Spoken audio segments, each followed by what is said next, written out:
আহা, নিজের রান্নাকে কি করে প্রশংসা করতে হয় আমাকে দেখে শিখুন।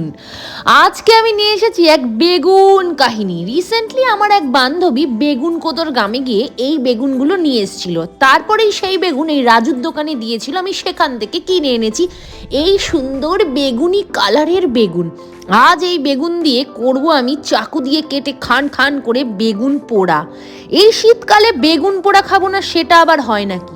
বেগুনের পিঠকে ভালো করে কেটে নিয়েছি। এইবার এই সাদা সাদা রসুনগুলোকে বেগুনের ভেতরে একদম মানে জোর করে কষে কষে দিতে হবে। হ্যাঁ, একদম কষে কষে ভালো করে দিতে হবে। এবার এই যে কাচ্চি ঘানি মাস্টার্ড অয়েল, এটাকে ভালো করে বেগুনের গায়ে মাখাতে হবে। বাপরে বাপ, অন্নপ্রাশনের তেল হলুদ মাখানো হচ্ছে সেই রকম ভাবে। যাই হোক, গ্যাসটা ধরিয়ে নিতে হবে, তারপরে ওপরে একটা ছাঁকনি বসিয়ে দিতে হবে। হ্যাঁ, এটা হচ্ছে সেই ছাঁকনি যার উপরে এই সুন্দরী বেগুনের